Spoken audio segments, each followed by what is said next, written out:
بسم الله الرحمن الرحيم. نحمده ونصلي ونسلم على رسوله الكريم. أما بعد، عن عبادة بن الصامت رضي الله تعالى عنه قال: قال النبي صلى الله عليه وسلم وهو يأثر عن ربه تبارك وتعالى يقول: حقت محبتي للمتحابين في، وحقت محبتي للمتواصلين في، وحقت محبتي للمتزاورين في، وحقت محبتي للمتباذلين في، أو كما قال عليه الصلاة والسلام. حضرت عبادہ بن صامت رضی اللہ تعالی عنہ سے مروی ہے کہ رسول اللہ صلی اللہ علیہ وسلم نے یہ ارشاد فرمایا، اور اس ارشاد کو انہوں نے اللہ کی طرف سے نقل فرمایا کہ اللہ رب العزت یہ فرماتے ہیں کہ میری محبت یقیناً مل گئی ان لوگوں کو جو میری خاطر آپس میں محبت کرنے والے ہیں، اور یقیناً مل گئی میری محبت ان لوگوں کو جو میری خاطر آپس میں صلہ رحمی کرنے والے ہیں، اور یقیناً مل گئی میری محبت ان لوگوں کو جو میری خاطر آپس میں ایک دوسرے سے ملنے والے ہیں، اور یقیناً مل گئی میری محبت ان لوگوں کو جو میری خاطر ایک دوسرے پر مال خرچ کرنے والے ہیں۔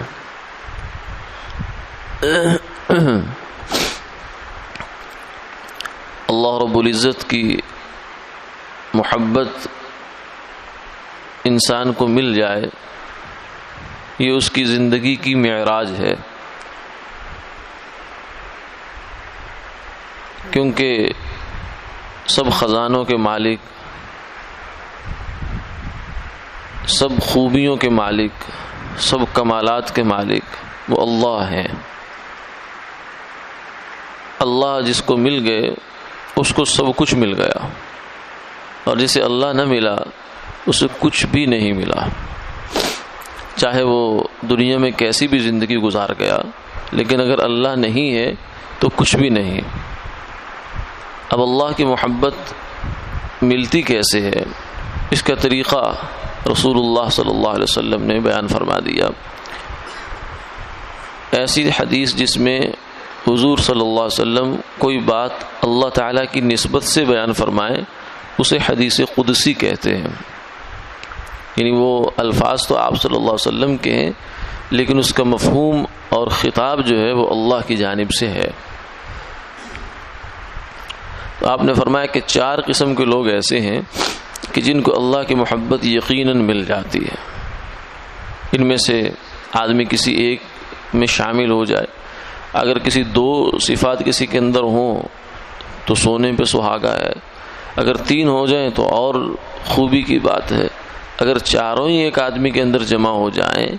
یا 2 لوگوں کے اندر جمع ہو جائیں تو کیا ہی کہنے۔ پہلی صفت جس کی وجہ سے اللہ کی محبت انسان کو ملتی ہے وہ ہے آپس میں اللہ کے لیے محبت کرنے والے 2 انسان یا زیادہ انسان، یعنی جن کا آپس کا دل کا تعلق، دلی میلان اور طبی رغبت جو ہے اس کی بنیاد اللہ کی رضا ہے، کہ آپس میں ایک دوسرے سے محبت اس لیے کرتے ہیں کہ اللہ ہم سے راضی ہو جائے، اور دنیا کا کوئی مفاد غرض وابستہ نہیں ہے۔ جیسے اہل اللہ ہیں، اللہ والے لوگ ہیں، ان کے بارے میں ہم اپنے دل میں محبت پاتے ہیں، حتیٰ کہ اگر ہمارے سامنے کوئی ان کو برا بھلا کہے تو ہم لڑنے مرنے پر تیار ہو جاتے ہیں۔ اس کی وجہ یہ ہے کہ ہمارے دلوں میں ان کی ایک عظمت ہے، ایک محبت ہے۔ تو اس محبت کی وجہ کوئی پیسہ، مال، دولت، شہرت نہیں ہے، بلکہ ایک فطری سی بات ہے کہ اللہ نے ان کی محبت ہمارے دلوں میں ڈال رکھی ہے۔ تو یہ محبت مثال ہے اس کی کہ جس کے پیچھے کوئی مفاد وابستہ نہیں، صرف اللہ کے لیے ایک دوسرے کو چاہا جا رہا ہے۔ اور دوسری قسم ان لوگوں کی ہے کہ جو ایک دوسرے سے صلہ رحمی کرتے ہیں،